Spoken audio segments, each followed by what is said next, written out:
स्वागत करती हूँ आपका अपने एक्सीलेंस फैमिली में, जहां आज हम स्टार्ट करेंगे चैप्टर 8 और चैप्टर 8 है हमारा भारत और इसके पड़ोसी देश है इसके चीन और पाकिस्तान।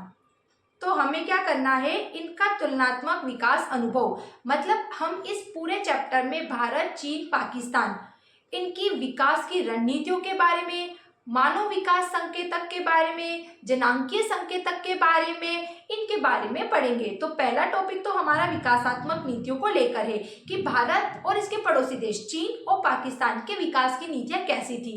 तो अब तक के हमने जो 7 चैप्टर पढ़े हैं फर्स्ट से लेकर, तो उनमें हमने भारत के बारे में जाना कि जब भारत आजाद नहीं हुआ था तब भारत की आर्थिक स्थितियां कैसी थी, कृषि क्षेत्र कैसा था, औद्योगिक क्षेत्र कैसा था, भारत की अर्थव्यवस्था कैसी थी। और जब देश 15 अगस्त 1947 को आजाद हुआ तो इस देश को सुधारने के लिए, इसकी अर्थव्यवस्था को विकसित करने के लिए कौन कौन से प्रयास किए गए हमने जाना। तो 1951 से पंचवर्षीय योजना बनी थी, 5-5 वर्षों की योजना बनी थी, तो जो 2017 तक चली थी। ठीक, फिर इसके अलावा हमने ये पढ़ा था कि 1991 में 3 आर्थिक नीतियां भी लागू हुई थी, उदारीकरण, वैश्वीकरण, निजीकरण, ऐसी अनेक योजना, अनेक नीतियों के माध्यम से देश के कृषि क्षेत्र, औद्योगिक क्षेत्र में सुधार किया गया, देश की अर्थव्यवस्था को सुधारा गया।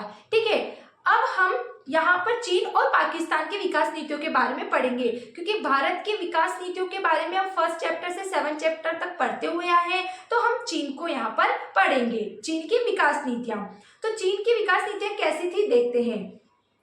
चीन गणराज्य की स्थापना के बाद अर्थव्यवस्था सभी महत्वपूर्ण क्षेत्र, उद्यम, भूमि जिनका स्वामित्व और संचालन व्यक्तियों द्वारा किया जाता था को सरकारी नियंत्रण में ले लिया गया। मतलब चीन गणराज्य की जब स्थापना हुई तो जो अर्थव्यवस्था के क्षेत्र थे, कृषि क्षेत्र, उद्यम, औद्योगिक क्षेत्र, ये इन सब पर निजी व्यक्तियों को स्वामित्व था। लेकिन इसके बाद क्या हुआ, चीन की जो सरकार थी उन्होंने इनको अपने हाथों में ले लिया। प्रारंभिक चरण में कृषि, विदेशी व्यापार तथा निवेश क्षेत्रों में सुधार किए गए। इसके प्रथम चरण में कृषि क्षेत्र, विदेशी व्यापार और निवेश क्षेत्र, मतलब निवेश क्षेत्र में सुधार किए गए कि ऐसे व्यापार व्यवसाय किए जाए जिससे विदेशी निवेश हमारे भारत में आए। जैसे हम भारत वाले सोचते हैं कि विदेशी निवेश हमारे देश में बढ़े, ऐसे ही हर देश सोचता है कि दूसरे देशों का मेरे देश में निवेश बढ़े या मैं दूसरे देशों के साथ निवेश करूं, है ना। उदाहरण के लिए कृषि में कम्यून भूमि को छोटे छोटे भूखंडों में बांट दिया गया, जिन्हें अलग अलग परिवारों को आवंटित किया गया, प्रयोग के लिए न कि स्वामित्व के लिए। कम्यून मतलब कम्यून सिस्टम या कम्यून पद्धति एक ऐसी पद्धति है जिसमें खेती समूह के रूप में की जाती है। तो इसमें खेती करने के लिए इसके भूभाग को, कृषि क्षेत्र के भूभाग को छोटे छोटे क्षेत्रों में बांट दिया गया और अनेक अलग अलग परिवारों को सौंप दिया गया, केवल प्रयोग के लिए, न कि स्वामित्व के लिए, कि आप इस कृषि क्षेत्र का उपयोग करो, ना कि इनका स्वामी बनाया गया था भूमि क्षेत्र का।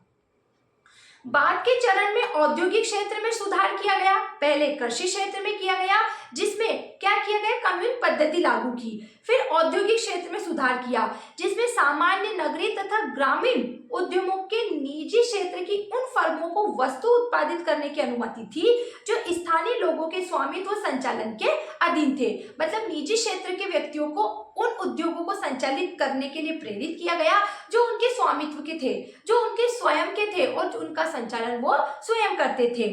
1958 में ग्रेट लीप फॉरवर्ड अभियान शुरू किया गया था, जिसका उद्देश्य बड़े पैमाने पर देश का औद्योगिकरण करना था। लोगों को अपने घर के पिछवाड़े में उद्योग लगाने के लिए प्रोत्साहित किया गया था। इसमें क्या हुआ था कि लोगों को कृषि करने के लिए, उद्योग के लिए बाध्य किया गया था, प्रताड़ित किया गया था, तो अनेक लोगों ने इसमें फांसी लगा ली थी। ठीक है, और इस अभियान के तहत भूखमरी, गरीबी जैसी स्थिति उत्पन्न हो गई थी और 30 मिलियन से ज्यादा लोग इसमें मारे गए थे, 30 लोगों से ज्यादा लोग की इसमें मौतें हो गई थी। फिर चीन ने विदेशी निवेशकों को आकर्षित करने के लिए विशेष आर्थिक क्षेत्र स्थापित करे। आर्थिक क्षेत्र का मतलब होता है ऐसे व्यापार की स्थापना करी, ऐसे नए नए व्यापार खोले जिससे विदेशी निवेश प्रोत्साहित हुआ चीन में। अब इसी तरीके से हम पाकिस्तान का जानेंगे विकासात्मक नीतियां, कि पाकिस्तान की विकासात्मक नीतियां कैसी थी। तो पाकिस्तान द्वारा अपनाई गई विभिन्न आर्थिक नीतियों पर विचार करते हुए आप देखेंगे कि भारत और पाकिस्तान के बीच अनेक समानताएं थी।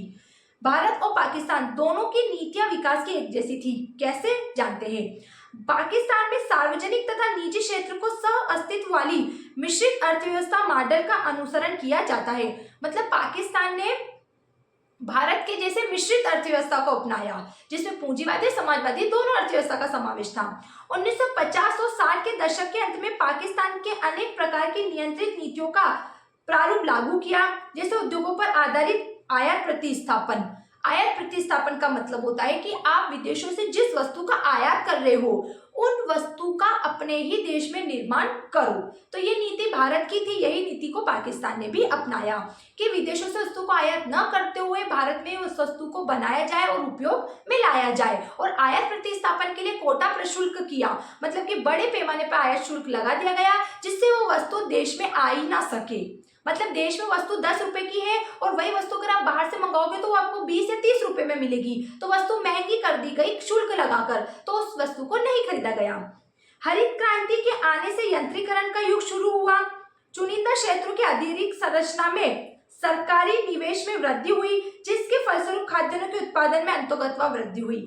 हरित क्रांति मतलब कृषि क्षेत्र में क्रांतिकारी परिवर्तन आया। हरित क्रांति में सरकार द्वारा विभिन्न प्रकार की सब्सिडी दी गई, लोन दिए गए, कीटनाशक, रासायनिक दवाइयां, बीज सब उपलब्ध कराए गए। तो यही पद्धति कृषि क्षेत्र में पाकिस्तान ने भी अपनाई।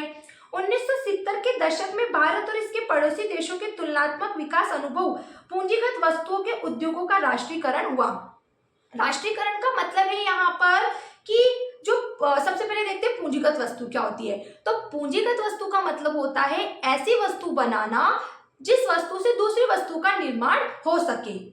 पूंजीगत वस्तु के अंदर ऐसी वस्तु को बनाया जाता है जिससे दूसरी वस्तु का निर्माण किया जाए, जैसे मशीनें, तो एक मशीन से दूसरी मशीनों को बनाया जाए। और राष्ट्रीयकरण का यहाँ पर मतलब है कि निजी क्षेत्र के जो भी कार्य थे वह सरकारी हाथों में आ जाना। निजी क्षेत्र में जो भी कार्य संचालित हो रहे थे वो कार्यों को अब सरकार संचालित करेगी। तो इस पद्धति के कारण जब राष्ट्रीयकरण हो रहा था तो पाकिस्तान ने अपनी इस पद्धति को बदल दिया और अपने मतलब भारत में तो राष्ट्रीयकरण चला तो लोगों ने उसका समर्थन किया, लेकिन पाकिस्तान ने इस पद्धति को थोड़े समय बाद बदल दिया। तो इस तरीके से हमने चीन और पाकिस्तान और भारत की विकासात्मक नीतियों को समझा। अब अगर आपको कोई भी डाउट है तो पहले उस डाउट को क्लियर करें, उसके बाद में इस चैप्टर का सेकंड टॉपिक स्टार्ट करूंगी।